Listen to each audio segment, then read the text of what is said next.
Começamos o nosso pequeno fórum. Semana passada eu não consegui fazer o encontro, não aconteceu nada demais comigo, com a minha saúde, apenas a mental, mas física não. Era mais encerramento de semestre mesmo, estava tentando terminar as demandas do doutorado, né? Mas deu tudo certo, acho, e podemos seguir aqui com o nosso programado. O texto da semana passada era um texto que eu, particularmente, acho ele meio simples. Só que conversando com as minhas amigas, elas ficaram, não, esse texto é muito bom, como assim simples? Aí eu fiquei pensando, por que eu achava simples? E aí, o que acontece? Que é o Aspectos da Core, né? O Aspectos da Core, ele está no volume 9, que é um livro que cada capítulo é uma pedrada, assim, né? Um grande estudo sobre um arquétipo, que vai fazer uma grande elaboração, mostrando muitos paralelos para aquele arquétipo. E eu acho que dentro desse contexto, dentro do volume 9, que tem vários capítulos em que o estudo do arquétipo é muito aprofundado, eu acho que o da Coreia, ele meio que deu uma recuada, assim. Só que esse texto da Core, ele não existe por si só, ele existe junto do capítulo do Querine, que é o A Jovem Divina, que está lá naquele A Criança Divina, aquele livro lá da Voz, né?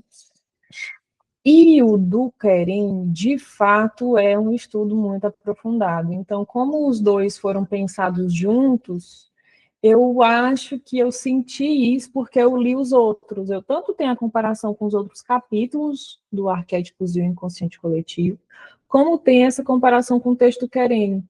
Aí eu acho que foi por isso que quando eu juntei tudo, eu fiquei achando que é um texto um pouco mais simples, que, enfim, se ele for pensado sozinho, ele talvez seja insuficiente mesmo, assim, talvez seja realmente reduzido comparado com os outros.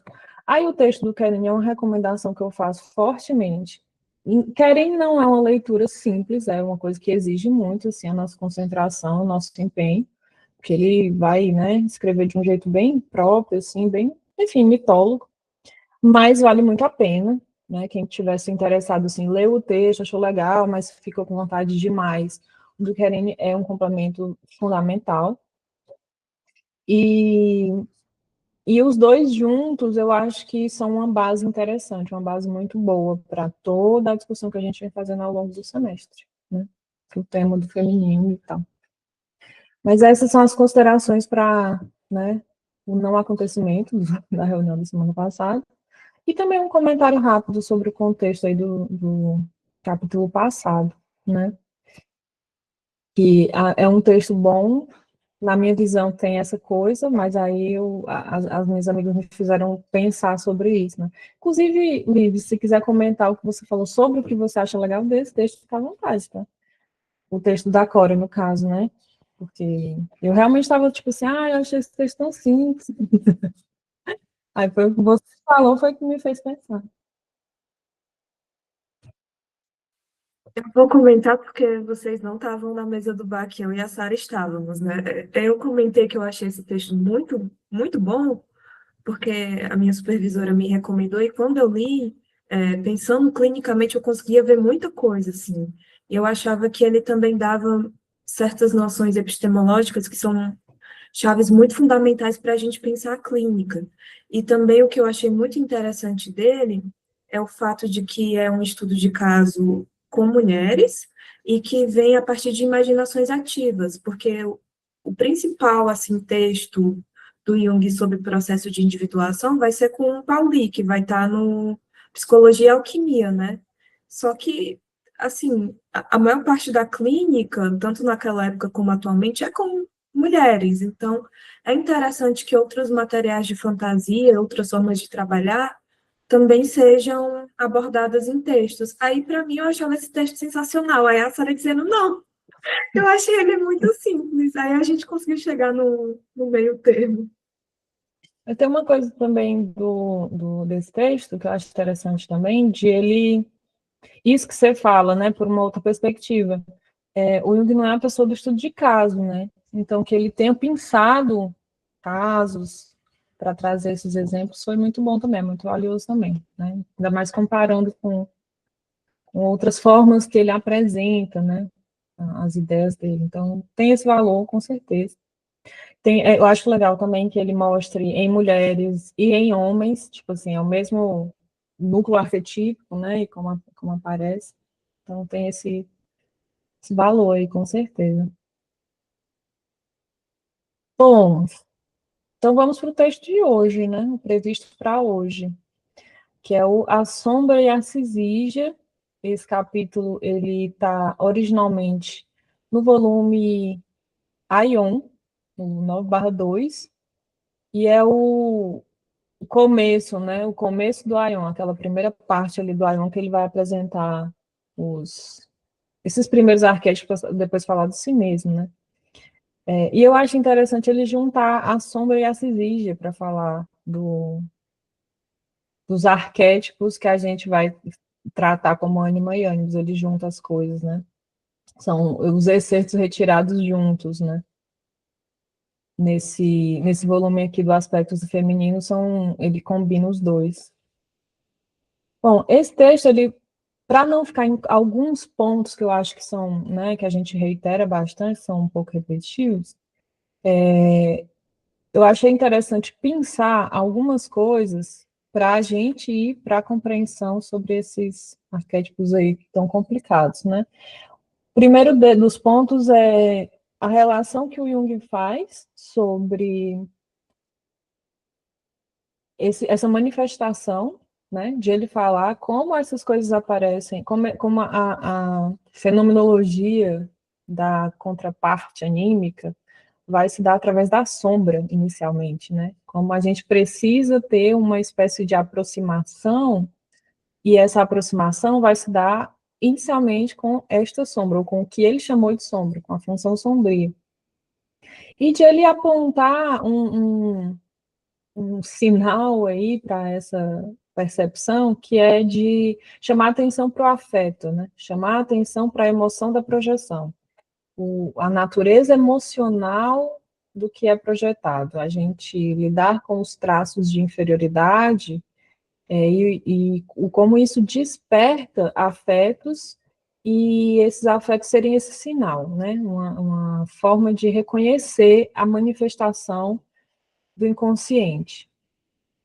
E falar do afeto e das emoções como eventos, né? Eventos que nos acometem, não é ele fala, não é uma atividade, não é uma coisa que a gente faz, mas é um acontecimento na nossa experiência psíquica. E aí tem um ponto que eu acho bem legal, que a forma que ele apresenta, né, que é no parágrafo 15, que ele fala, os afetos, em geral, ocorrem sempre que os ajustamentos são mínimos e revelam, ao mesmo tempo, as causas da redução desses ajustamentos. Isto é, revelam uma certa inferioridade e a existência de um nível baixo da personalidade. Então, essa manifestação inconsciente, que ele vai primeiro atribuir esse nome de sombra, aparecer nas brechas, né? Na brecha da adaptação, na brecha da atitude adaptada ou ajustada, como ele está falando. Como quando esse evento afetivo nos acomete, ele está aparecendo justamente num lugar onde a nossa atitude não desenvolveu ainda uma adaptação, ou não está bem adaptada, né? E algo toma essa brecha para responder a essa situação, né? O ajustamento que falhou vai dar lugar para um outro ajustamento. Um ajustamento do automatismo, né? Um ajustamento que vem de de outro lugar. E eu acho legal pensar assim para a gente fazer esse exercício de perceber quando que isso acontece, como que isso acontece, e principalmente porque ele fala de acontece quando tem esse brecha de ajustamento e também revela as causas, né? Então, nesse evento também está dizendo ali o que tem a ver, onde é que a gente não está adequadamente se adaptando, ou se ajustando direitinho, e ali já diz ali o que está em jogo, por que, como e o que não está bacana, né? Para ter uma avaliação. Eu acho legal pensar isso para a gente ver que tanto tem uma relação com o que é sombrio para nós, como onde é que ânima e ânimos entra também, né? Onde é que na brecha do ajustamento essa função vai agir e como. Perceber também que nesse momento desse evento afetivo está ocorrendo essa função, né? Essa função está ali participando. Isso é uma coisa que eu achei legal dessa primeira parte, quando ele fala de sombra, né? Aí ele fala também sobre ter uma certa resistência, né? Existem ali coisas que vão, por mais que tenha alguma possibilidade de ser integrada ali à personalidade, vai ter uns elementos que têm muita resistência a um controle moral. E aí essas resistências, elas estão ligadas a projeções que são muito dificilmente reconhecidas. São projeções, mas é muito difícil de reconhecer que está acontecendo uma projeção. É muito mais fácil a gente atribuir a, de fato, o objeto, dizer que o objeto realmente é do jeito que a gente está imaginando. E aí, nesse ponto, vai começando a ficar um pouco mais misturado, talvez, né? Quando ele fala de sombra e começa a falar de Agmayanis.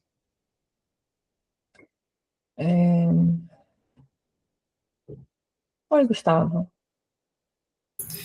Nessa parte, né, eu achei interessante, porque quando eu fiz essa leitura, eu entendi um pouco também que, pode ser do jeito que eu li, né, mas assim, entendi um pouco que ele está dizendo que certos traços sombrios que estão ligados a esse esforço moral é que resistem, né.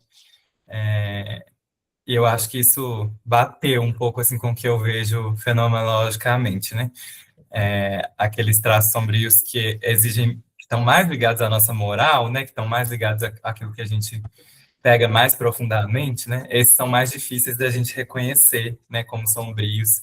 Então, eu acho que isso vai um pouco nessa perspectiva do Jung sobre o papel da moral também, né, para a consciência. Ah, e aí, acho interessante notar, né, como que tem atitudes morais também que são muito sombrias, né, e essas requerem um esforço da gente, né, de reconhecimento, que é bem resistente mesmo, bem renitente, né, como ele vai dizer num outro momento. Uhum.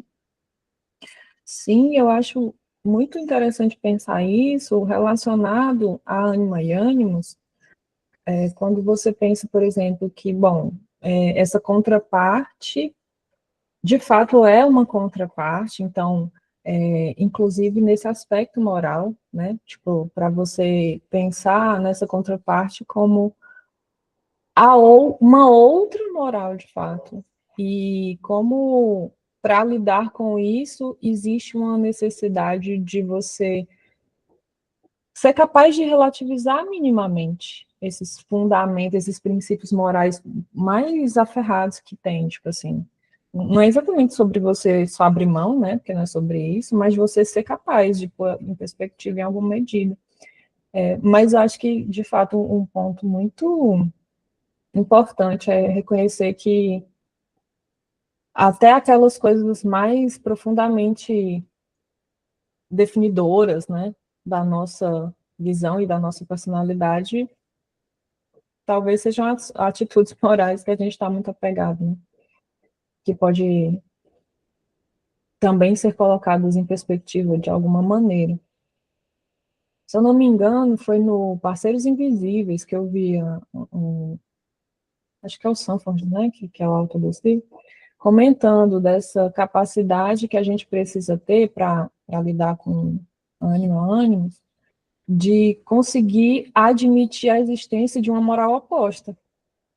Porque se você está pensando, né, numa personalidade, né, enquanto essas funções podem ser personificadas, que de fato tem um funcionamento oposto ao seu, supostamente, então pode ser que sim, pode ser que ela tenha uma outra forma de ver que seja exatamente oposta à sua e que você precisa, no mínimo, entender que aquilo pode existir, né?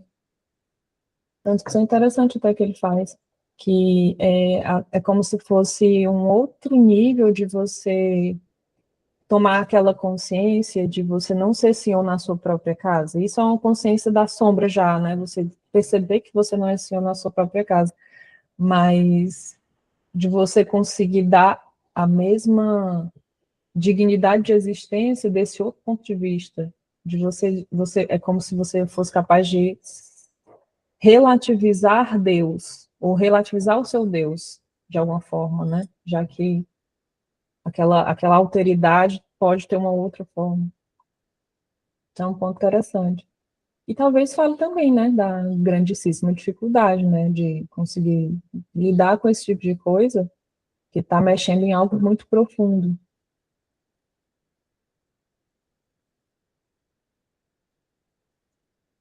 No 17, ele fala.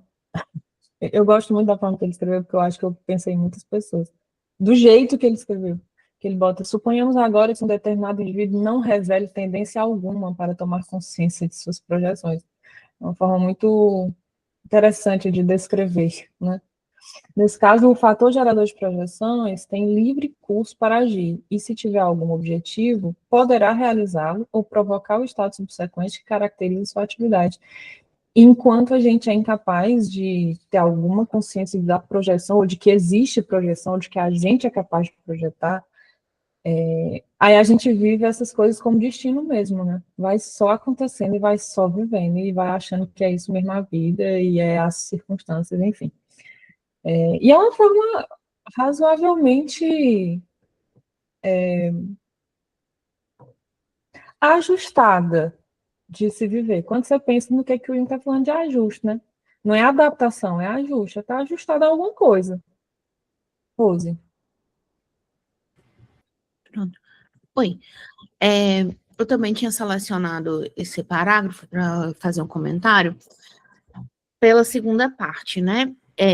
Mais ou menos lá no meio do parágrafo, ele diz assim: as projeções transformam o mundo externo na concepção própria, mais desconhecida. Por isso, no fundo, as projeções levam a um estado de autoerotismo ou autismo, em que se sonha com um mundo cuja realidade é inatingível.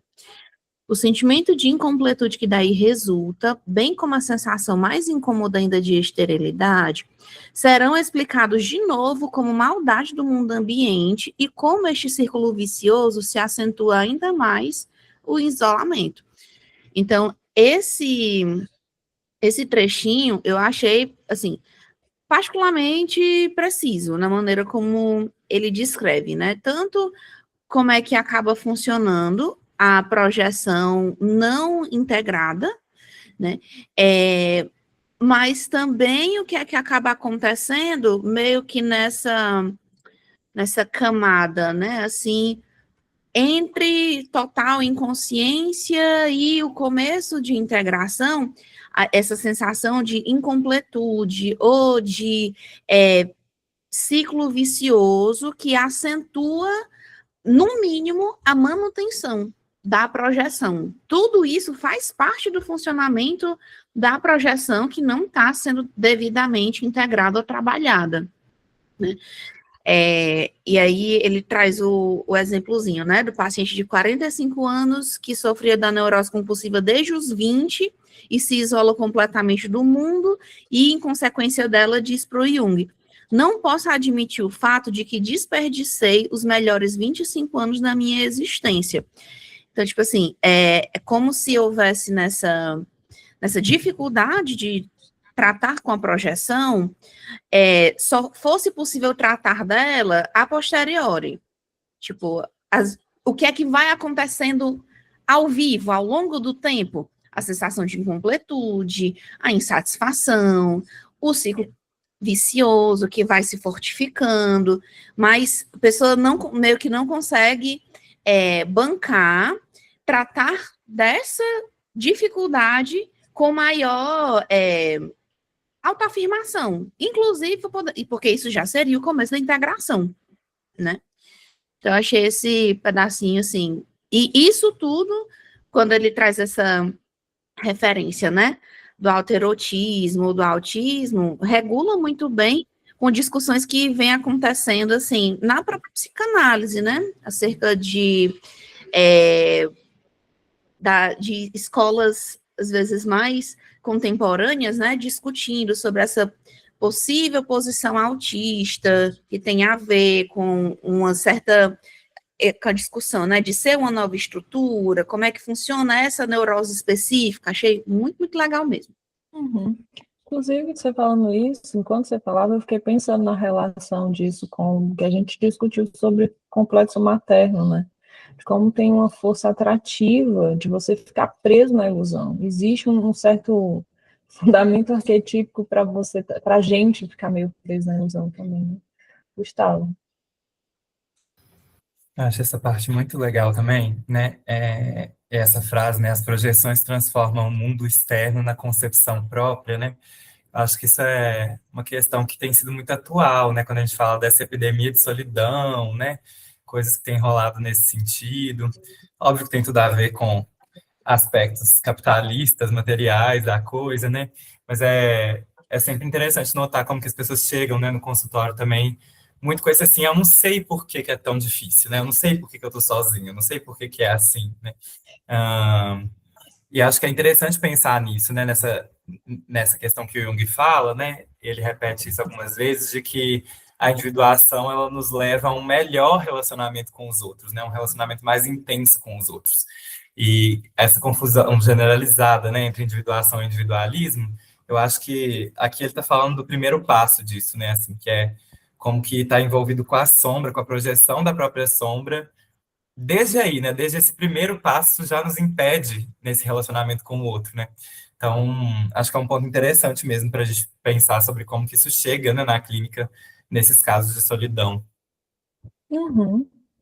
E como a gente talvez tenha desenvolvido, isso é uma grande especulação minha, tenha desenvolvido cada vez mais mecanismos que reforçam isso. Tipo assim, a gente desenvolve tecnologias, desenvolve recursos, que na verdade, se a gente for ler, são muito mais sintomáticos, né? Servem muito mais ao sintoma de se manter ainda nesse lugar individualista.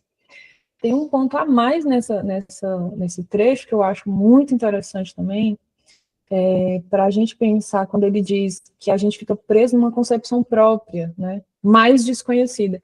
E, e quando a gente consegue fazer o trabalho de perceber que era uma projeção, parar para observar que tipo de visão a gente estava tendo, que tipo de imagem que a gente estava fazendo das pessoas e do mundo, e o quanto isso era a nossa imagem, porque eu acho que também tem um lugar de a gente escapar rápido desse exercício, de olhar e, tá, foi um engano, né? Me enganei, não era bem o que eu estava pensando. Peraí, mas o que você estava pensando? De onde vem a imagem que você estava fazendo? Um exemplo que para tentar conectar com a temática que a gente tem no texto, né, do grupo também por exemplo, eu agir com um homem esperando que ele seja de uma determinada maneira. E aí ele não foi. Ele não foi, ele quebrou minha expectativa. E se eu for muito justa e honesta, eu vou ter que assimilar isso, né? Não foi do jeito que eu imaginava. Mas, para ainda, o que é que eu imaginava e de onde vem a forma que eu imaginava? Esse homem não agiu assim. E eu estava vivendo a minha vida como se o mundo fosse assim, como se homens fossem assim, né? E parar para fazer esse movimento, assim, de que ideia era essa que eu estava tendo das coisas e de onde foi que isso veio, como é que isso foi, né, tomando esse lugar. Que, às vezes, né, também é um ponto que eu acho que é muito sombrio, né? Entra naquilo que a gente está falando, alguns princípios morais muito profundos a gente não questiona, porque, de repente, muda uma visão de mundo inteira. Davi? Eu acho interessante essa discussão de projeção, que me lembrou uma coisa que o Neumann fala, que ele diz lá no História da Urgência da Consciência, que o processo de inconscientização é o natural. Ele fala que, o inconsciente tem uma força gravitacional, e o processo a própria surgimento da consciência é um movimento contra a natura, né? É um grande paradoxo, porque é um surgimento da natureza, mas é um movimento que vai contra a natureza. E aí me faz pensar nesse recurso aí da questão da projeção e de como é o lugar confortável, porque é o lugar que a gravidade puxa, né? Você permanecer na projeção. obviamente você atua de uma forma desadaptada, né? Se você só cede à projeção, você atrofia, né? Pensando em músculos, né? Você atrofia e o seu movimento no mundo é impedido, mas seguindo esse fluxo aí da força, da gravidade, do inconsciente, seria o movimento espontâneo que acontece, né? Aí acho que essa coisa até que a gente vê em relação à neurose, né? É um lugar muito confortável, né? É um lugar cômodo mesmo, porque é o movimento natural, natural no sentido de o empuxo que a gente tem é esse, né? Até meio paradoxal, porque a gente vai falar de movimento de individuação como sendo um tipo de impulso também, que vem de dentro, né?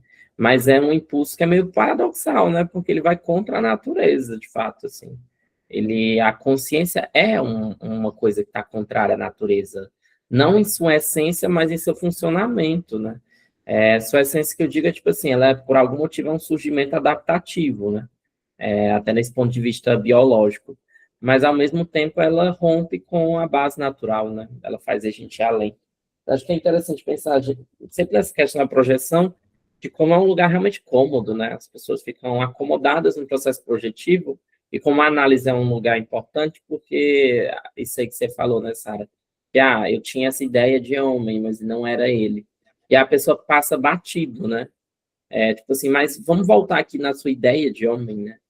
Que é a imagem anímica, até, né, que está por trás. Aquele termo meio sobreutilizado, que é aquele sabotador interno, síndrome do impostor, né? Tem essa ideia de uma coisa que está puxando seu tapete, que vem de dentro, né? Às vezes até esses nomes, eles até impedem a pessoa de realmente perceber, né? Porque ela fica, é minha síndrome de impostor. Não, mas o que é que isso quer dizer? Como é que esse impostor se disfarça? De que artifícios ele utiliza para impedir você? Então, é interessante pensar como analisar esse lugar meio que contra-gravitacional, né? No sentido da força do inconsciente. E a gente fica nesse nível síndrome do impostor, ou imagem de homem, ou coisas assim. E isso ainda é uma camada que dá para ser aprofundada. Quando eu estava falando quando a gente leva isso a sério, a gente chega no questionamento da visão de mundo, é que por trás das imagens anímicas tem a cisígia, né? Tem os princípios, né? Princípio vai ser o nome mais ajustado aí, teoricamente, mas de como, sei lá, falando mitologicamente, desses princípios ordenadores do cosmos, é você, de fato, chegar num ponto em que vai precisar olhar para a visão de mundo que você tem. Não apenas a visão de homem, não apenas a relação que você estabelece com imagens masculinas, ou o que quer que seja, né? É toda a visão de mundo, né? Eric?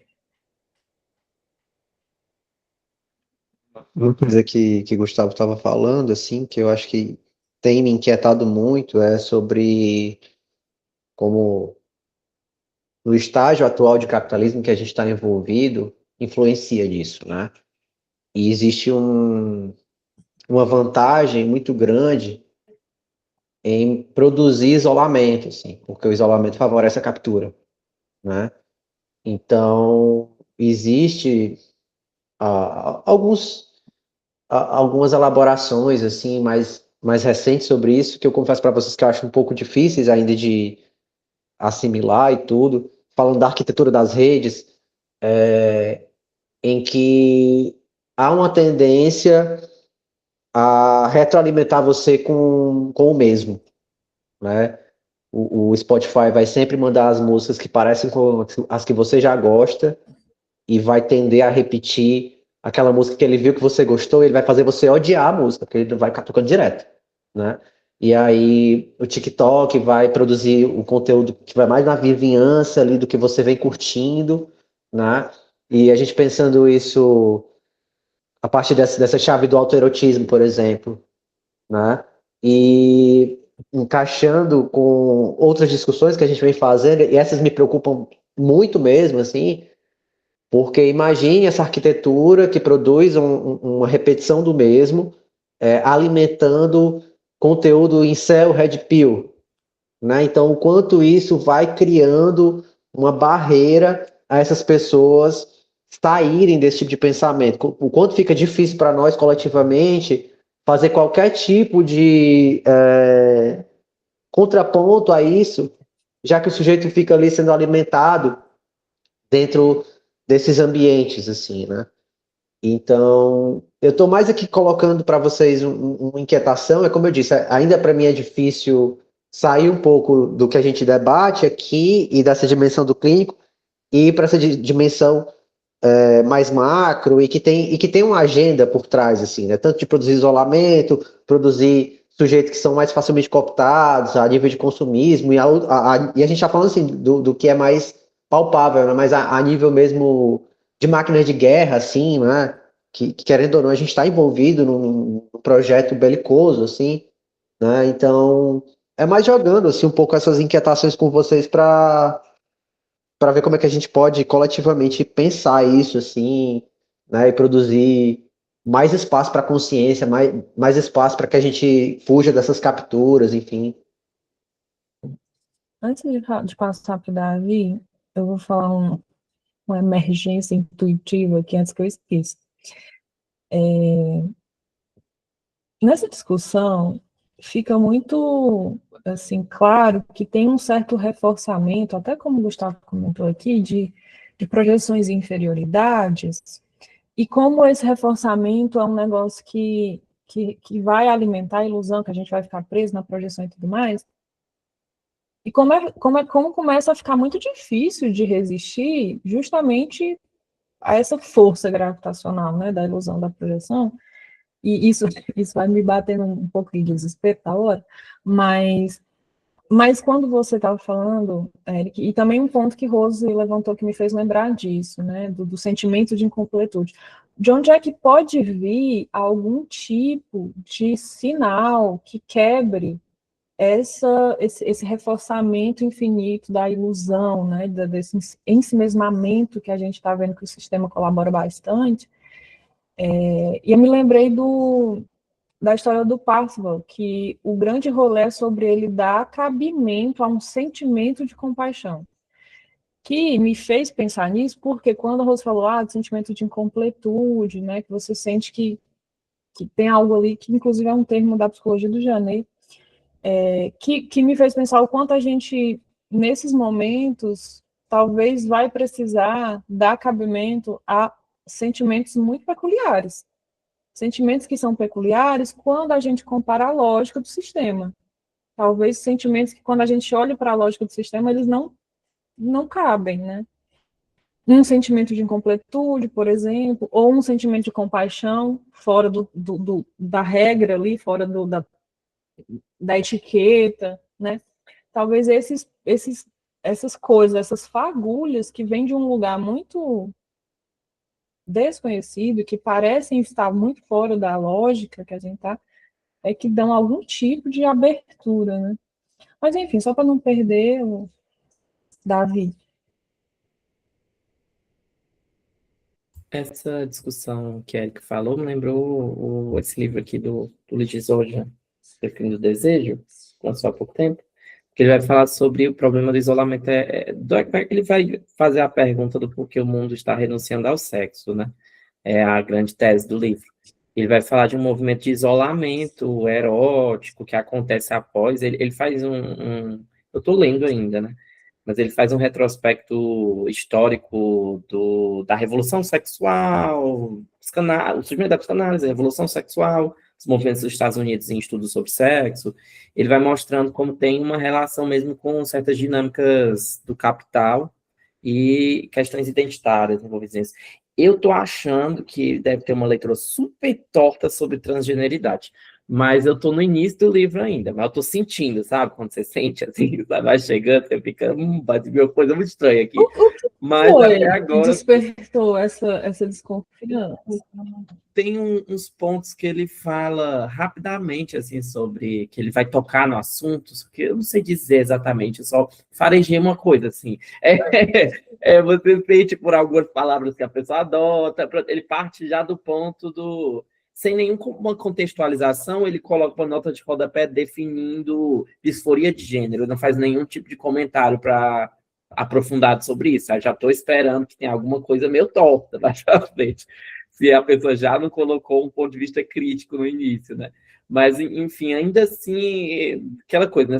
Separar o joio do trigo, tem umas coisas interessantes. E eu acho que ele vai partir justamente desse ponto. Ele vai falar muito sobre a questão do uso de tela, do algoritmo, a relação com os smartphones, que eu não sei como ele vai bater nisso, porque talvez caia numa vibe meio tiozão comentando sobre, então eu não, não tenho certeza sobre como vai ser o argumento. Porque provavelmente ele não utiliza a bibliografia avançada sobre discussão sobre algoritmo, né? Mas uma coisa que eu acho interessante sobre essa questão do algoritmo é que é muito assustador pensar que isso é uma coisa que nem os próprios criadores disso têm controle ou agência total sobre, né? A humanidade está criando uma coisa que está para além do controle dela própria, né? Nas minhas fantasias conspiratórias, toda a questão da humanidade no momento em relação à inteligência artificial e algoritmo é a tentativa de criar uma superinteligência, né? Que é uma tentativa meio Torre de Babel, né? Aí eu acho que a gente está vivendo um pouco Torre de Babel quando chegar a superinteligência da inteligência artificial, que eu acredito que virá, que vai ser a chegada de uma nova divindade da razão, né? Eu pareço extremamente maluca, conspiratória. Mas eu parto muito desse princípio de que vai acontecer. Não sei se eu estou maluco ou se eu sou intuitivo farejando um movimento que vai acontecer, mas é interessante pensar como essas forças, tem até uma híbris, né? Essas forças, pois é, essas forças são muito além do nosso controle, né? Tipo, essas figuras que estão arquitetando isso, elas não sabem mesmo, tem até elas admitem publicamente, assim, sobre as mais conscientes, né? Que elas, tipo, a gente não sabe o que é que acontece. Em certos momentos, o algoritmo começa a ter agência própria. Ele começa a fazer certos movimentos muito refinados que a gente mesmo não acompanha. Os nossos engenheiros de TI, o pessoal que cuida do aspecto da IA, mesmo falar, aconteceu um movimento aqui, a gente tem que acompanhar. Parece que o movimento do algoritmo acontece antes da pessoa conseguir acompanhar o que aconteceu, o pessoal que está trabalhando com isso. Então, o perigo que tem isso aí, né? A híbris que envolve isso, né? É realmente construir uma torre na direção do céu, né? Isso, enfim, né? A história mostrou, o mito mostrou que isso conduz à queda, né? É aquela coisa, né? E pra quê? Só porque pode. E tu falou isso, eu me lembrei de uma discussão do Hora Thiago, falando, não é nem dele, na verdade, é de uma outra pessoa que ele referencia, falando que Frankenstein é um homem tentando parir. É um homem tentando dar vida. Fazer o papel da mulher, que é ter um filho, né? Gerar uma vida. Aí ela tem uma... Eu não sei bem o que ela é, mas o Thiago referencia ela. E ela fala que, na opinião dela, é isso. O Frankenstein é um grande ensaio sobre o homem tentando gerar vida. E aí eu fiquei pensando como os algoritmos também podem ser um reflexo disso. Érica. Vocês falando isso, né, e o questionamento do para quê, mas se nem os criadores e idealizadores e pessoas da vanguarda têm muito um para quê disso, né, fica esse questionamento do quanto essas pessoas não estão sendo instrumentos dessa força gravitacional puxando na direção da inconsciência e o ensimesmamento, né? É só seguindo o fluxo. Como o Jung falou no texto, né? Quando você não está consciente disso, é igual aquelas epidemias de tifo, que na época dele era o melhor exemplo, né? Que se alastram. Pensar, tipo assim... Você fala? Não, você ia comentar que essa coisa do pessoal que conduz sem saber, né?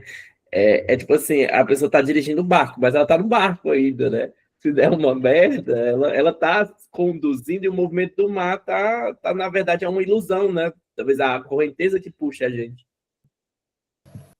Mulher, não, que esse povo tá, enquanto está no barco, mas tem outro construindo outro barco para ir para Marte. Esse povo não tá no mesmo barco, não. Que sua mão tá levantada, eu não sei se de antes, se de novo. Não, foi de novo.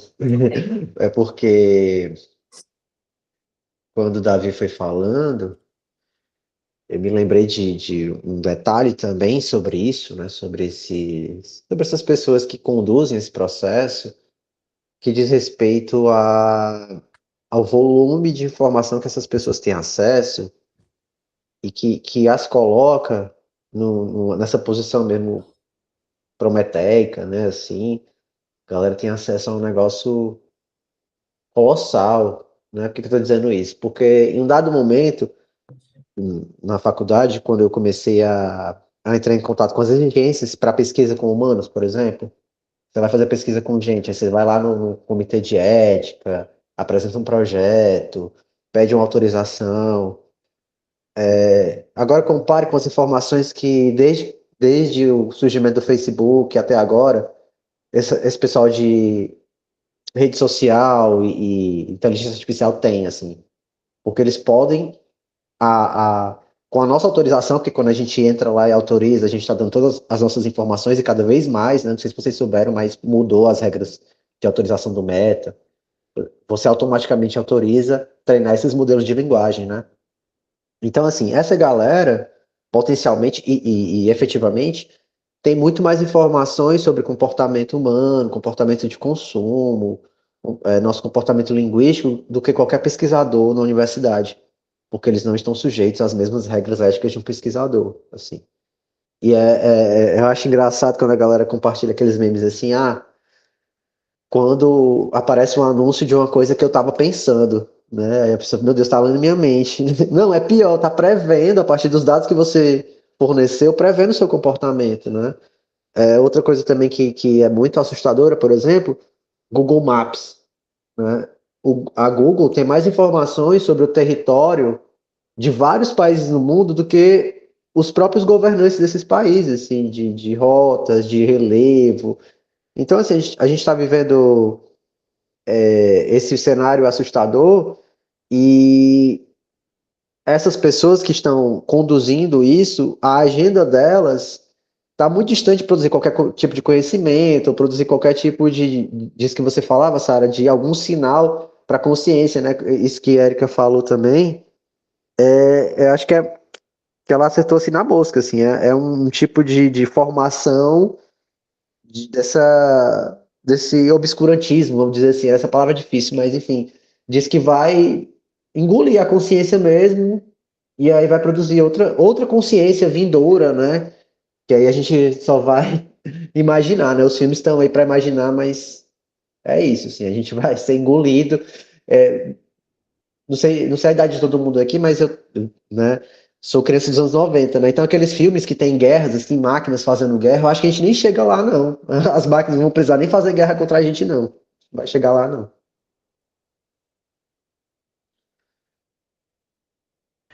Gustavo. Pois é, né, gente? Trágico. Mas, assim, quando eu comecei a falar desse assunto, na verdade, né, pensando ali num aspecto mais pessoal, até, né, da questão da sombra, e vai se formando um clima gostoso. Pensando nesse aspecto pessoal, né, tava muito lembrando de pacientes, assim mesmo, né, que desde a pandemia, principalmente, estava com essa dificuldade de sair de casa, de se relacionar com o outro, né, de acabar fazendo muita projeção com isso. Mas eu acho que isso que a gente acabou entrando, né, também, tem a ver com o que o Jung fala, não sei se é nessa parte mesmo ou se é agora mais para frente, sobre a questão da gente ser capaz de integrar esses aspectos pessoais da sombra, mas de a gente não dar conta de lidar, né, tão pessoalmente assim, com o aspecto arquetípico da sombra, né, que é o aspecto do mal, né. E eu acho que isso que a gente está falando tem a ver com essa dimensão, né, a dimensão do aspecto arquetípico, assim, né. Então, de novo, nessa coisa que não pode ser integrada, né, totalmente, e que ele fala lá no final também sobre ânima e ânimos nesse sentido, que o terapeuta tem que estar sempre atento a isso, né, esse eterno retorno da dimensão arquetípica, né, que é alguma coisa que a gente não pode integrar, então a gente vai ter que estar sempre se relacionando, né, com isso, nas múltiplas formas que isso retorna.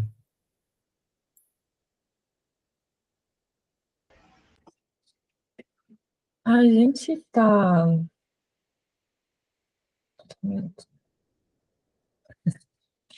A gente está falando dessas questões, assim, e o fundamento que para mim pega muito é essa é do conflito moral, né? Ou da falta dele, de como não parece ter, né, acompanhando essas discussões, essa reflexão, assim, quando a gente pergunta num para quê, quando a gente pensa que tem uma identificação com uma coisa, né, superpessoal que conduz essas pessoas, essa híbris, essa dificuldade de, né, fazer um sacrifício do poder, assim, e me pega isso, né, porque quando a gente está falando de sombra, mas a gente também está falando dessa relação, desse fator sombrio com essa outra coisa, que é, né, essa imagem de alma, que parece ser uma coisa mais aprofundada. E para mim, pelo menos, me pega essa coisa a questão do conflito moral, como isso paira, né, na discussão e, ao mesmo tempo, como isso não se enraiza, não entra, não vira uma coisa também, né, das discussões. Como a gente tem isso, pelo menos nesses círculos, assim, né, talvez seja uma discussão muito nichada, eu vejo isso na minha bolha de redes sociais, né, as pessoas se preocupando com a ética dessas coisas, mas no fim das contas, o que é o apelo moral para quem tem o poder na mão? Né? Tipo assim, de que realmente serve apelar para a moral? Quando alguém que tem o poder na mão não precisa. Não tem para quê, né? Lives. Quando o Gustavo estava falando da questão do mal, eu lembrei justamente de um trecho da Sombra e do Mal da Von Franz que eu acho muito didático, assim, muito precioso para a clínica, que ela falando que no início da análise a sombra é praticamente todos os conteúdos, né, inconscientes que a pessoa traz, as coisas estão muito misturadas. E ela dá uma divisão didática que o Jung nem sempre consegue dar tão claramente nos textos dela, diferenciando função inferior, sombra e no caso do exemplo que ela trouxe, ânimos, né? Que ela vai falar, no exemplo que ela trouxe, a função inferior da pessoa eram os pensamentos negativos, porque era um tipo de sentimento, então a função inferior era o pensamento. E o ânimo seria esse julgamento destrutivo, enquanto que a emoção seria, a emoção brutal seria a sombra, né? Porque leva a pessoa a agir de uma maneira tão inconsciente que ela não se confronta eticamente com os conteúdos. E aí, se a gente for lembrar do que o Jung vai falar no Função Transcendente, sobre o processo de formação do símbolo, a gente precisa de um estágio estético com as imagens e com os conteúdos que surgem, mas a gente precisa de um confronto ético com eles, porque senão não tem como ter amplificação da consciência, né? Então, acho que são temáticas que se cruzam muito, né? O mal, a sombra, ânimos, e ética, né? Que talvez seja uma das grandes questões aí que a gente tem aqui que discutir não só na clínica, mas socialmente falando. Eric. Isso que vocês foram falando, né? Especialmente o que a Liviane falou, assim, foi me lembrando Começa numa brincadeira, nessas besteiras de rede social, né? O pessoal no Twitter falando assim, esse filme é do bem ou do mal? Né? Isso é do bem ou do mal? Não sei se vocês já viram isso, eu frequento esses lugares, né? E aí, é uma coisa engraçada, porque assim, a gente se defronta novamente, de novo e novamente com essa coisa tão antiga, né? Se for, sei lá, estudar as origens do maniqueísmo, isso é um negócio, né, mais velho do que a Serra. E, ao mesmo tempo, existe um detalhe, assim, é que é muito difícil para qualquer pessoa reconhecer em si o mal. A gente sabe que o mundo é mal, o mundo é péssimo, mas e aí? Por que é mal? Onde é que está esse mal, né? As pessoas têm uma dificuldade extrema de reconhecer o mal em si, assim, tipo, o mal está sempre fora, o mal está sempre em algum outro lugar, né? Você nunca é mal, assim.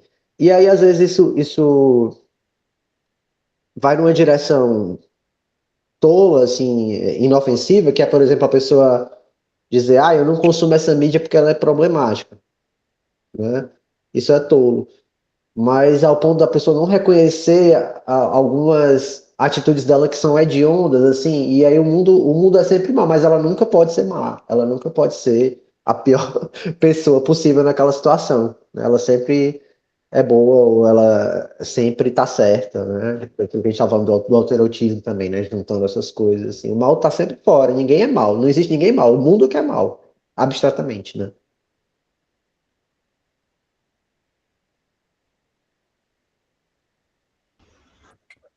Pois é, inclusive, o próprio Jung ele faz uma certa discussão sobre isso, né?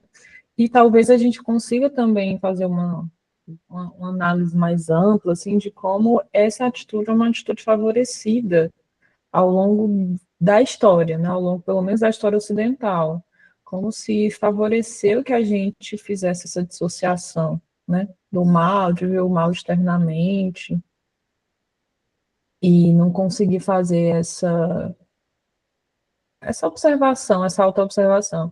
Eu sempre penso muito, e é óbvio que isso é um reflexo muito mais de um preconceito que eu tenho, de como, por exemplo, as religiões cristãs, elas têm uma certa visão, um modo de funcionamento, pois é, justamente, do sumo bom, né?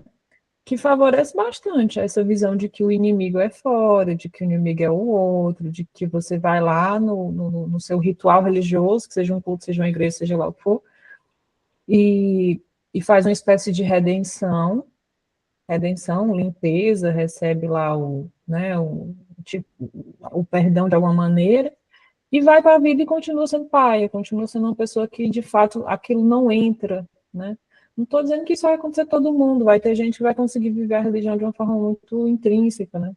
Mas pensando de forma mais abstrata, né? Mais impessoal, assim, eu vejo muito isso, assim, como ter uma certa visão geral que favorece essa atitude. E como o discurso de certos líderes religiosos vão se aproveitar justamente disso, porque é muito confortável, né? A sedução do materno, né? A atração que tem de a gente se manter, né, preso na ilusão, e no discurso desses líderes eles conseguirem justamente em cima disso. Você está livre dessa reflexão, está livre do conflito moral, apenas segue o que o líder está dizendo, a figura religiosa lá de liderança está dizendo, e assim segue, assim vai, e você nunca, né, passa pelo conflito. Isso fez lembrar de um trecho que o Jung falou um pouco mais na frente, que ele comenta no parágrafo 22, que ele fala de caráter homossexual em homenagem à mãe, e eu fiquei pensando em como dá para a gente pensar em homenagear a mãe, justamente você ficar inconsciente, você ficar preso na ilusão, preso nas projeções. Como você se manter inconsciente e infantil, preso nas suas ilusões, é um jeito de você estar constantemente homenageando a mãe, nesse sentido arquetípico que a gente está lendo aqui, né? Se manter numa atitude mais infantil e refletida é um jeito também de você estar servindo a essa configuração, né? Essa configuração em que o materno continua exercendo esse poder fascinante, assim.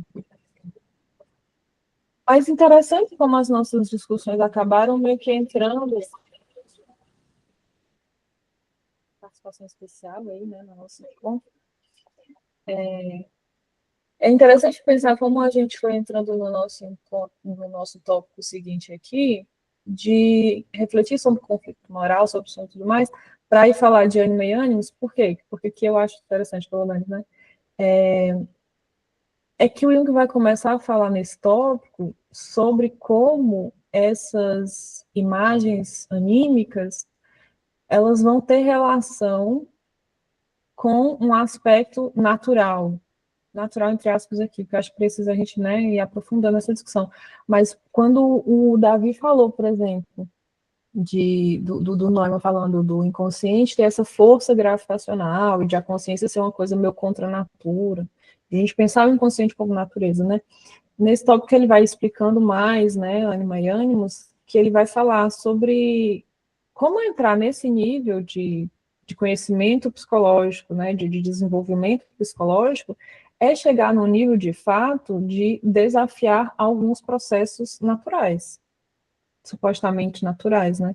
Mas esses processos em que as coisas são dadas, né? As coisas são tidas como dadas, é natural, e você chegar nesse nível é você começar a ir para além do que é o estabelecido pela natureza, né? Esse é um ponto que eu acho que tem um pouco a ver com essa discussão aí que a gente está fazendo bom, para talvez entrar no nível de debate sobre conflitos morais, dos temas que a gente está falando, a gente vai precisar chegar num nível muito mais profundo de discussão. E uma outra coisa também que me fez pensar esse tópico foi quando o Jung fala sobre como chegar nesse nível, é chegar numa discussão sobre níveis muito profundos, muito assim, já do nível da natureza, né? Discutir isso, me fez pensar como, de fato, as discussões sobre papéis de gênero, para algumas pessoas, é meio que isso, né? A pessoa sente como se fosse uma discussão que você está indo contra a natureza.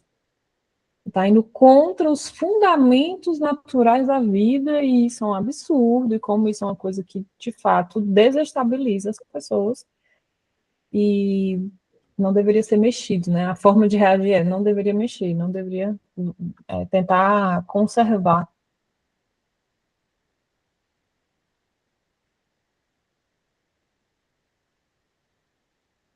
Mas tá. Bom, no começo do tópico, Gustavo. Todo mundo levantou a mão demais. É, mas, enfim, né? Na verdade, é só uma pontuação breve, né? Porque eu acho que essa discussão sobre natureza em psicologia analítica, ai, precisa de tanto esclarecimento, né? Assim, talvez o Jung podia esclarecer melhor o que ele quer dizer com isso, né? Assim, porque tem várias partes, né, que ele vai falando desses pontos e que a gente pode dar uma questionada, né? Assim, umas horas que ele estava falando sobre, né, o que é naturalmente da mulher e o naturalmente do homem ali. Até aí, beleza, né? Já todo mundo já questionou, mas também dá para fazer essa leitura, né, sobre como a gente entende isso, né, mesmo. Ele até dá essa leitura também, que é como ser entendido. Mas tem uma parte, né, que acaba me pegando, né, quando ele fala assim, uma hora, né, que a natureza é conservadora, né? E ela não altera facilmente seus domínios, né? Eu acho isso interessante pensar. A primeira vez que eu li isso, a segunda, a terceira, eu super entendi, assim, o que ele quis dizer, né? Mas, ao mesmo tempo, eu fico pensando que, não sei, né, se é assim, se a natureza é conservadora, né? Talvez ela seja tão conservadora quanto mutatória, né? Assim, quanto progressista nesse sentido, né? As duas coisas, talvez, ao mesmo tempo. Então, fico pensando, né, um pouco nessa discussão sobre o natural aí, né? Como que a gente talvez tenha que esclarecer um pouco do que a gente está querendo dizer com isso, né? Ele fala da dimensão dos instintos, obviamente a coisa passa por aí, mas e aí, né? Ouve. Pois é, é um pouco na linha, né, do que o Gustavo acabou de comentar, e só desenvolvendo um pouquinho esse comentário que eu fiz aqui do texto, né, em texto, perdão. Tipo, o que é natural para a consciência e o que é natural para o inconsciente, nessa hora, meio tipo assim, podem bater, podem entrar em conflito, e esse conflito é natural também. Aí é que fica o jogo, né, que pode ser legal umas horas, pode não ser tão legal outras, mas que é justamente esse processo de desenvolvimento, né, da personalidade, seja ou da individuação, estrito sensu, lato sensu, mas, tipo, os dois estão vendo como natural, por assim dizer, né, mas o que vai ser, tipo assim, o natural é que vai estar alinhado, o natural que vai estar contrastando, o natural que vai estar vontades, entre aspas, brigando aí uma com a outra, ou instinto e vontade, sabe? Esse ponto, né, sobre o que né, se entende como natural na perspectiva da psicologia analítica, também adoraria que o Jung tivesse desenvolvido, eu pego bastante viagem nesse ponto, por causa dessa diferença, né, de consciência e inconsciente, o que é que a consciência entende como destino, o que é que acaba sendo experiência de destino, etc. Por conta disso também, né? Eric? Eu não gosto dessa discussão, gente, porque ela me deixa muito aperreado. Eu odeio. Eu lembro uma vez, só traumas, né? Que na faculdade, Davi conheceu, Eric conheceu, acho que Sara também estudou com o Wilson, né? Aí eu falei pra ele assim, professor, e o que é que o Jung quer dizer com natureza? Aí ele deu a pior resposta que ele podia ter me dado. Ele disse assim, olha, isso aí é uma pesquisa de doutorado, bem calçada. E não falou mais nada. Eu fiquei muito puto nesse dia. Eu vou forçar ele a falar? Vou obrigar, você vai me responder agora. Eu não vou sair dessa sala enquanto não for responder. Eu não podia fazer nada. Eu tava Mas nessa hora aí, eu lembro tu que foi na tava? disciplina de pesquisa. Foi de pesquisa, não Ele foi? A gente foi pediu junto, pra né? gente Ai, trazer que umas ódio. sugestões, aí eu tinha trazido algumas, aí eu falei, tipo, uma possibilidade também era o conceito de natureza, de ser uma pesquisa, aí ele deu essa resposta, eu lembro. Ai, como é bom ter testemunha, né? Que não tava... Tá vendo como não é doidice na minha cabeça? Tá, testemunha. E aí, desde então, eu não gosto, mas eu fico pesquisando porque eu tento entender. Eu acho que no livro da Tony, ela ainda não cheguei lá, mas ela tenta dar um tratamento a isso. Né? Pelo sumário, eu acho que ela tenta. Eu não lembro. Tô no comecinho ainda. Mas tem um aspecto que eu ia falar que Gustavo já antecipou, que é isso, assim, né? E ele até fala, acho que na prática da psicoterapia ele dá uma canetada das mais bonitas sobre isso, né? Que ele fala que o inconsciente é a cidadela do conservadorismo e é a fonte de toda inovação, né? E aí é interessante esse paradoxo, isso que é sumamente antinômico, né? Que a gente precisa sempre tratar dessa maneira e tudo mais. E tem um aspecto, né? Que é da ordem. Acho que eu só consigo dizer isso da ordem energética, né? Desse fator energético que ele coloca, né? Assim, então existe uma estruturação que é constante e necessariamente energética, né, de diferença de potencial, e é assim que o inconsciente vai funcionar sempre, né? Não tem. Então tem um aspecto que a partir. Tem um a priori, tem uma arquitetura própria, que vai sempre se repetir, e por permutação isso vai se tornar diferente. E permanece igual, assim, né? Agora, como transpor isso para debater moralmente, aí, boa sorte para nós. Olha, existe a grande chance da nossa dificuldade com isso ter a ver com os nossos pressupostos ocidentais. Existe a grande chance de a gente ter essa dificuldade justamente pelos pilares da nossa forma de ver as coisas, né?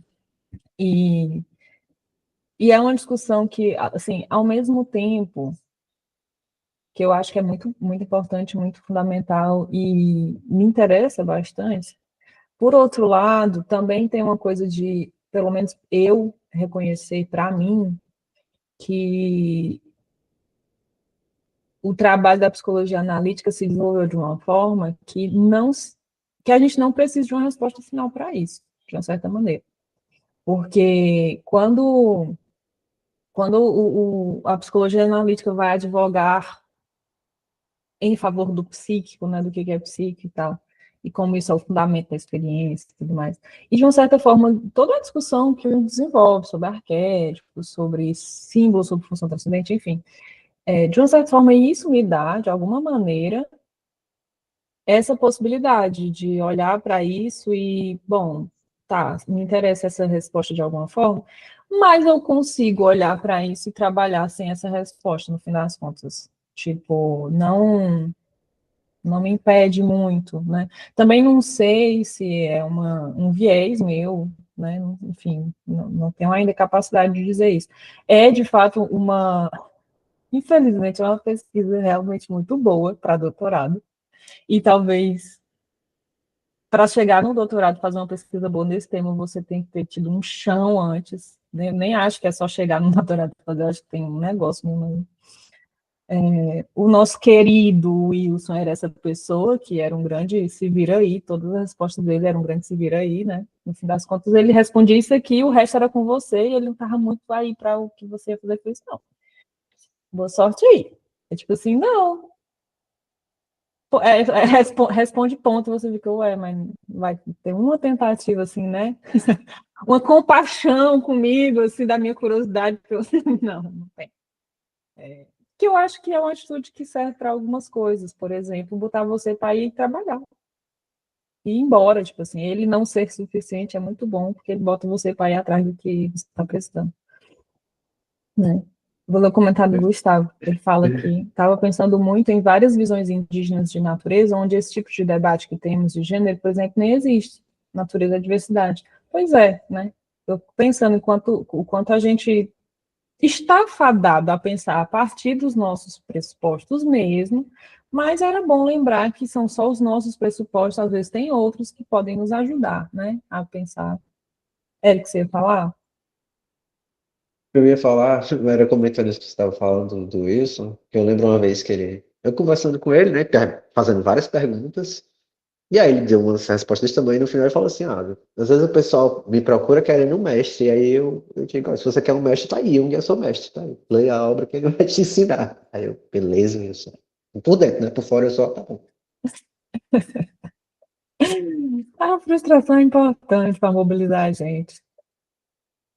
Aquela coisa, né, o que ele tinha para fazer, ele fez. Aham, aham.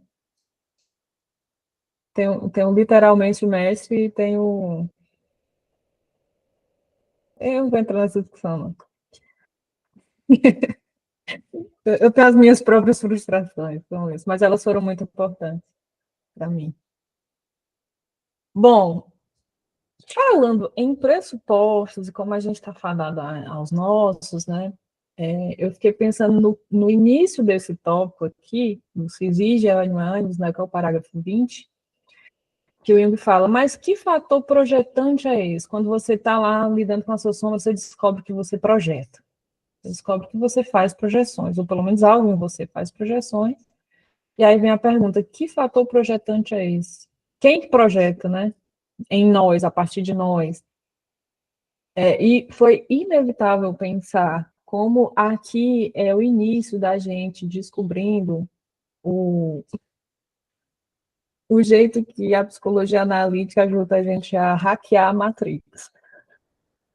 A partir desse momento, é a gente entrando se dando conta de que a gente vive uma Matrix e está descobrindo um jeito de, talvez, começar a lidar com ela, né?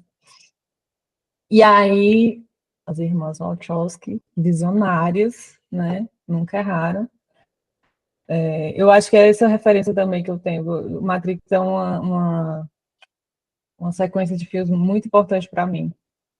Aí eu pensei muito nisso. Que fator projetante é esse? É você começar a se dar conta de o funcionamento psíquico por trás da realidade. Você começar a entrar nesse nível de observação de si, da realidade dos outros, enfim. Você chegar a um ponto que, bom, existe algo aqui, né? Eu acho uma coisa interessante. Porque começar a se dar conta de que você vive uma coisa meio Matrix e começar a tentar entender como é que funciona isso, é uma daquelas coisas que eu acho que é muito difícil de desver. Muito difícil de desver e, ao mesmo tempo, joga a gente nessas preocupações, por exemplo, que a gente estava discutindo antes, né, essas questões atuais, né, do algoritmo e tal, dos ensimesmamentos, como a gente é capaz de enxergar isso acontecendo, como a gente tem essa capacidade de observar os fenômenos e ver que é isso que está acontecendo, né? E aí também, além de pensar no hackeamento da Matrix, pensar bom, que fator projetante é esse? É uma resposta que demanda um trabalho psicológico, né? Gustavo? Você falou do fator projetante, eu ainda estava aqui na cabeça exatamente com essa questão da natureza, né? E, enfim, se eu falar aqui, eu estou tirando daqui agora mesmo, do puro ar, mas eu tenho essa impressão, né, assim, de que o Jung acaba usando também bastante essa noção de natureza por uma humildade também, assim, acho, né? No sentido de que ele reconhece várias vezes que ele não consegue descrever de outra forma, né, assim, esses fenômenos, né? E aí eu acho interessante, porque ele parece também fazer uma certa equivalência, né? Eu não posso dizer que é uma equivalência exata, mas uma certa equivalência entre o que é natural seria o que é espontâneo, assim, né, também. E aí, acho que ele fala muito disso quando ele fala nesse capítulo sobre ânima e ânimos, né? Eu acho muito legal como ele bota repetidas vezes, né, que esses conceitos têm um caráter previsório, que ele não consegue explicar com uma linguagem mais racional, que ele não acha que é interessante, porque se trata de eventos espontâneos e muito dramáticos, né? Assim, ele vai colocar sempre nesse lugar da linguagem do dramático, do intuitivo, né? Ou seja, uma outra forma de lidar, né, que tem a ver mais com essa espontaneidade, com essa naturalidade mesmo, assim, né? Então, não sei, né? Fiquei viajando nisso, mas acho que é um ponto muito importante, porque e é por isso que, assim, não é que eu não consiga não trabalhar, né, com essa noção de natureza que ele tem, mas é interessante a gente pensar como que a gente trabalha com isso, né, assim, no dia a dia. E aí tem um parágrafo que ele até fala, né, sobre essa questão da linguagem que ele usa para expressar. Eu fiquei pensando tanto que na clínica é o único jeito que eu consigo trabalhar com ânima e ânimos é assim, é por meio dessa linguagem mesmo, né, de uma linguagem intuitiva, de uma linguagem dramática, mitológica, né? Não consigo fazer de outro jeito, assim, né? Então, parece que a gente sempre esbarra mesmo num limite, né? Assim, de algum lugar que põe a gente nesse lugar do, é isso aí, né? Assim, natureza parece um pouco isso, assim, né? Um pouco na linguagem dele. É engraçado quando tu fala assim, é o único jeito que eu consigo, essa linguagem dramática, mitológica e tal.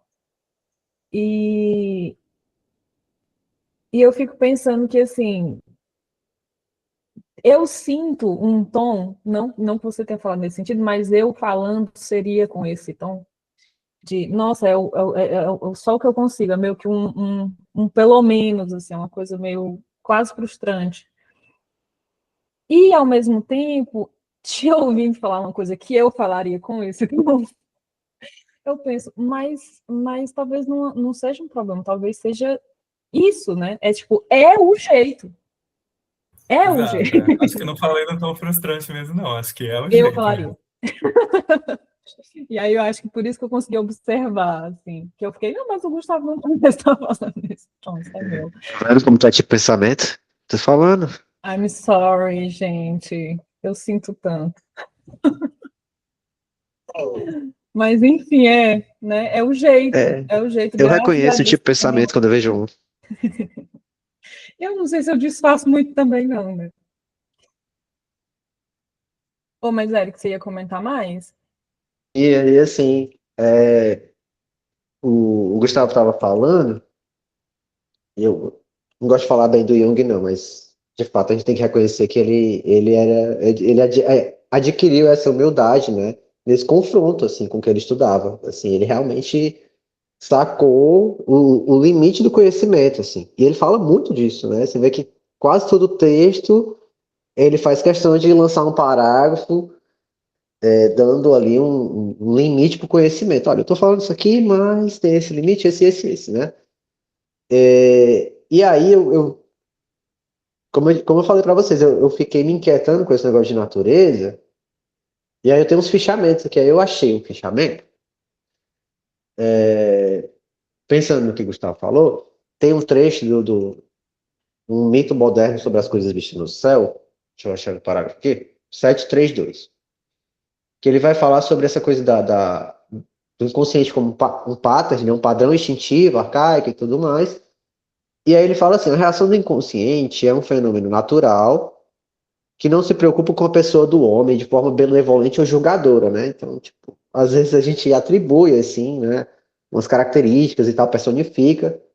E isso é uma coisa também que eu acho muito interessante, assim, de que ele leva a gente a tratar esse problema para além do que a gente fica personificando e achando que aquilo é com a gente, né? Ah, por que que isso aconteceu comigo? Não sei o que. Isso aconteceu. Aí ele continua e no fim ele fala assim, mas é regulada exclusivamente pelas necessidades do equilíbrio psíquico, né? Aquilo que eu falava do aspecto energético, né? Então, assim, é uma coisa que também eu fico tentando tratar na clínica, né? De um lado, claro que a gente tem que dar um mínimo de humanidade ali no processo, né? E acolher a pessoa, e conversar com ela e tudo mais, e lidar com esses aspectos emocionais, poéticos e tudo mais. Mas quando eu tô, né, evoluindo meus prontuários e pensando, eu fico, rapaz, onde é que isso vai chegar, assim? Qual é o declive aqui, né? E aí isso me inquieta um bocado, assim, pra onde é que isso vai levar, assim? Qual é o...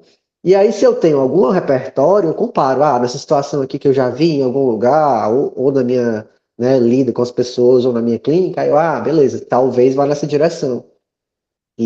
Mas quando não, eu fico muito inquietado, assim, e aí, para onde é que esse declive vai levar? Para onde é que esse negócio vai se equilibrar, né, vamos dizer assim.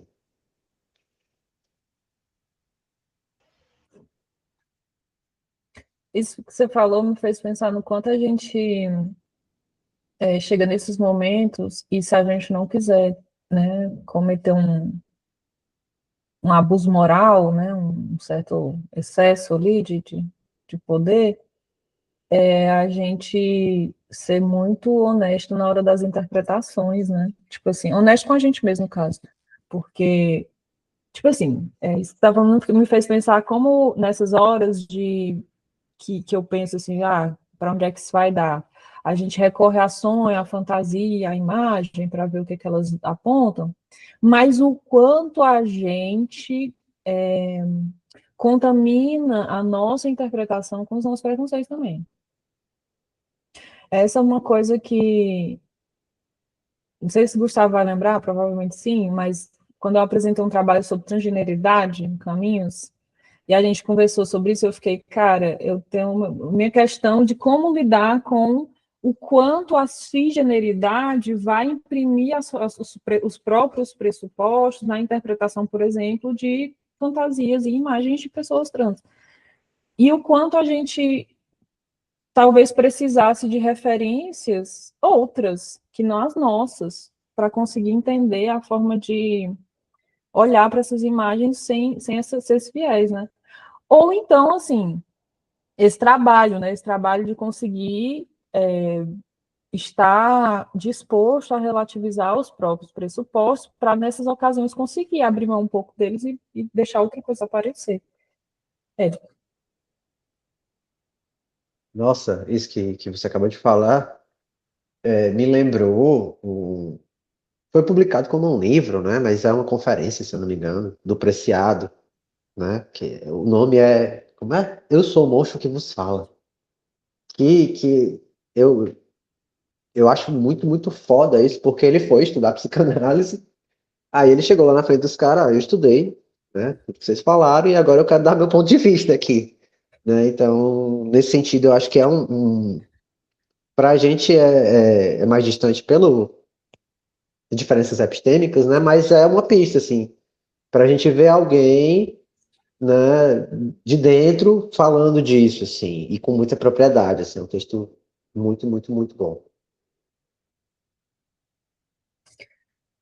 Eu fiquei pensando também como tem uma espécie de risco no conforto que a gente tem de manter nossa visão de mundo muito estável. Tipo, a lombrinha que a gente tem na consciência de se manter num lugar muito, muito com essa sensação de que, né, que está correto, que está lendo tudo muito bem, e aí acha uma teoria que vai, e a gente combina ali, ou a gente integra a teoria para a nossa visão, ou a gente, né, se veste dela, tem quem faça isso também, né? E como isso tem uma coisa ali de uma lombrinha gostosa de você ficar numa zona de conforto, de não questionar nada, né? De você ficar ali muito de boinha com a sua visão no geral. e que talvez seja o grande rolê é estar sempre disposto a abrir mão disso, né? Estar sempre disposto a sair dessa zona. O Jung até comenta uma coisa que me fez pensar nisso também, no parágrafo 22, no final, que ele vai falar sobre a coisa do conluio, com o materno, que ele fala, né? Que ele fala que a realidade banal, ela oferece muito pouco comparado aos místicos estremecimentos do hierógasmo, né? Que é essa relação incestuosa do filho com a mãe, né? Essa coisa. Bom, tem um gostosinho disso, tem um gostosinho de você estar muito confortável numa visão estável, numa rotina estável, numa teoria que responde tudo para você, que ajuda você a articular tudo muito fácil, né? Assim, acho que o ponto é mais sobre isso, sobre a comodidade, a facilidade, a segurança, a sensação de estabilidade ser uma armadilha também nessas discussões. E talvez seja um ponto mais, sei lá, mais extremo, assim, de o quanto a gente consegue estar disposto a abrir mão disso, num nível muito, muito profundo mesmo, né?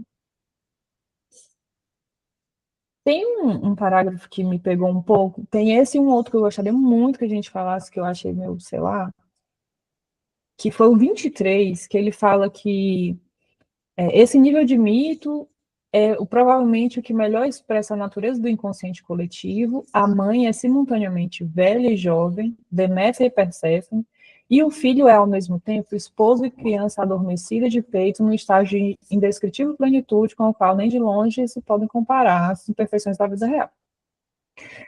Inclusive, achei interessante vir depois do da Core, né?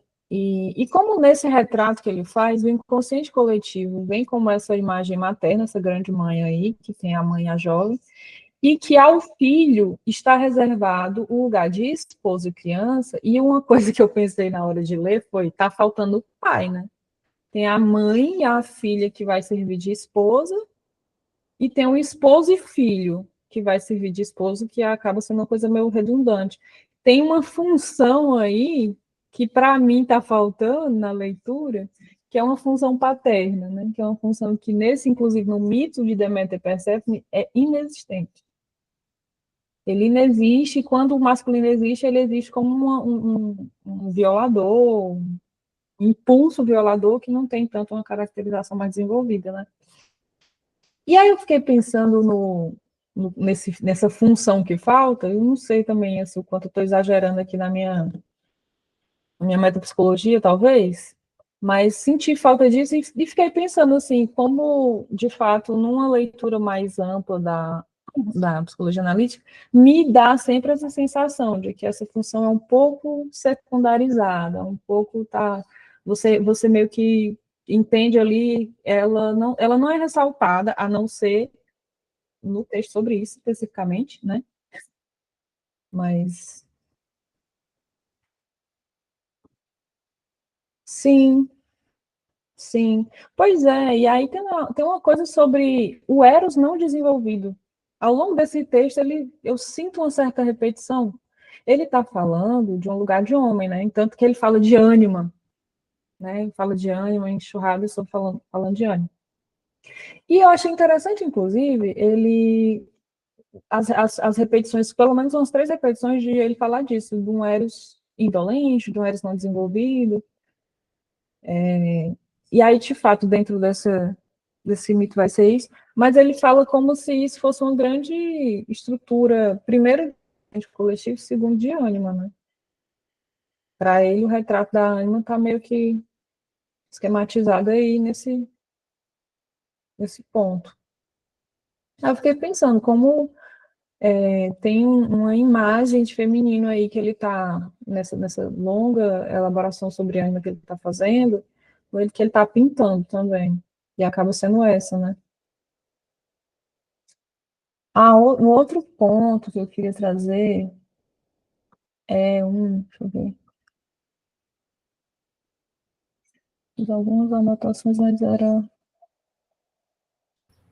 Sara, rapidinho, é que eu Oi. senti nessa parte mesmo, né, que ele tá falando de um ponto de vista masculino mesmo, né? Mas eu não sei se do ponto de vista feminino ele usaria esse mesmo mito, né? Nem para definir, né? Quando ele fala que é provavelmente o que melhor expressa a natureza do inconsciente coletivo, eu entendi que é a esse nível do mito, né? Assim, desse mito, né, específico, assim, né? Dessa, dessa dinâmica para a ânima, né? Mas acho que para o ânimos, talvez, não sei se ele teria usado outro, assim, acho que provavelmente. Pois é, eu fico pensando em qual que seria, porque o de ânimos, ou pelo menos o correspondente a ânimos, talvez se aproxime o fenomenologia do espírito no luminoso, mas aí eu não sei, assim. É um texto, inclusive, que eu estava com vontade de acrescentar, depois eu achei melhor não. Mas me faz pensar muito, inclusive, o que vocês acham que seria uma história, uma narrativa mitológica complementar? Porque, assim, ele fala, inclusive, do mito da Deméter, Perséfone, enfim, o da Core, como esse mito feminino, né? O desenvolvimento feminino ali retratado. Só que é o desenvolvimento feminino até o ponto do rapto, né? Porque o desenvolvimento depois do rapto não tem no mito. Rose. Tu não acha que cabe o de Eros Psique, não? Bem, cabo de Eros Psique. Pelo menos o nome vai defender isso. Exato. O nome vai defender isso. Eros e Psique é um exemplo interessante. Aí, assim, é porque, cara, é meu ponto. Ele fala desse exemplo para ânima e o do ânimos, porque o da Eros Psique é um desenvolvimento feminino, tem uma figura de ânimos, mas a figura de ânimos não está se desenvolvendo. Tipo assim, não é uma história em que está o ressalto esteja aí, entende? Mas eu acho que serve. Acho que serve. Como deve ter outras, né? Não sei se eu estou esquecendo de algum exemplo. O grupo acaba, eu vou lembrar depois. Trabalho eu lembro. Nesse sentido, a Sterhardin, ela chega a apontar lá mais ou menos para o final do Mistérios da Mulher, tipo, o mito mesopotâmico, né? Tipo assim, a transição do herói lunar para o herói solar, né? Meu Deus do céu, não vou lembrar do nome do homem.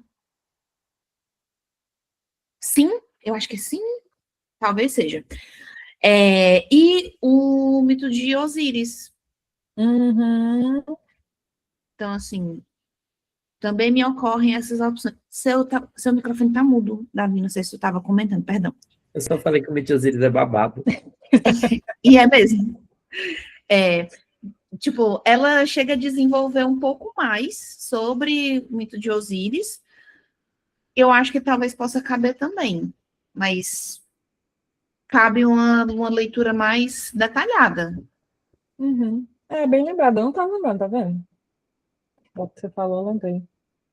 Bom, o último ponto que eu queria trazer antes do encerramento é no último parágrafo. Não é no último parágrafo. É no 40, que ele vai falar sobre os conteúdos poderem ser assimilados, mas as funções não. E o trabalho constante de estar atento às funções, de estar atento ao funcionamento esse funcionamento, né, da psique, para que não deixe isso muito autônomo. Quando ele fala isso de os conteúdos podem ser assimilados, mas a função não, tem um negócio aí da gente reconhecer essa autonomia das funções, né? E quando a gente falar dessa autonomia, a gente entrar de novo na coisa a relação com o outro em nós, o outro em nós, né? Essa alteridade que vai ter um certo sinal, seja lá o sinal que for para cada um, vai ter um sinal de alteridade, de algum nível de outridade, e de como a gente só se relaciona com isso de uma forma realmente relação, né? Não é uma coisa de integrar, não é uma coisa de controlar, não é uma coisa de botar isso à nossa disposição e usar isso como se fosse disponível para a nossa consciência, com algum controle de consciência, não é sobre isso. É, de fato, uma relação. E aí a gente entrar no nível do psicologia da transferência, né? Entra na discussão do psicologia da transferência, né? Que é o final do texto, que ele acaba fechando com a menção ao quaterno do casamento, que ele vai trabalhar na psicologia da transferência. Aí ele até fala, ele faz uma descrição no último parágrafo, bem no finalzinho, que ele fala do o terço. Peraí, como é que ele fala? Que ele cita, né, que tem um sujeito masculino, um sujeito feminino, seu contrário e a ânima transcendente. E o quarto elemento que falta para a tríade seria o arquétipo do velho sábio, e no caso da mulher, a mãe quitônica. E que isso é o esquema, a estrutura, o esquema de si mesmo, né? E aí ele vai fazer a menção à psicologia da transferência, que é um texto suave, um texto delícia, gostosinho, né? Todo mundo deveria ler. De fato, todo mundo deveria ler, né? Mas é isso. Bom, para esse texto era isso que eu queria trazer, por quê? Porque eu não achei que a gente precisava ficar demais em descrições de ânimo, feminino, masculino. Claro que fiquem à vontade, né, a complementar com essa parte, mas o que me pegou mais foi isso, foi essa leitura mais assim coisa do funcionamento da psique, dessas funções, como é que isso está atuando na gente, e principalmente como essas funções atuam em nós, para a gente pensar em como todas aquelas discussões sobre os papéis de gênero, as formas culturais que essas coisas tomam, como isso vai ser mais uma espécie de aparências, né? De aparências de como o funcionamento se dá. Como a gente pode, a partir dessa compreensão, de como as funções atuam, entender melhor as funções e não se apegar tanto ao valor de face, né? E entender que tem que discutir o valor de face também. Discutir também as expressões, né? Por hoje era isso. Acho que é o momento da gente fazer o encerramento. Eu fico muito feliz com a participação de vocês. Eu sinto que é uma colaboração que sempre me complementa muito. Adoro quando a gente discute, porque, enfim, as pessoas vão pensar coisas diferentes, trazer coisas diferentes. O Eric e Bianca, vocês estão dispostos a abrir a câmera para uma foto, ou vocês preferem que a foto seja um fotinha de perfil, de repente?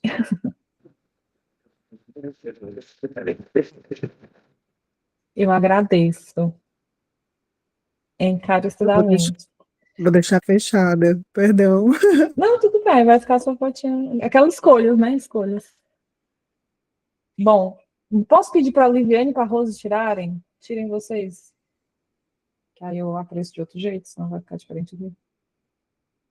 Cara, no naipe, velho.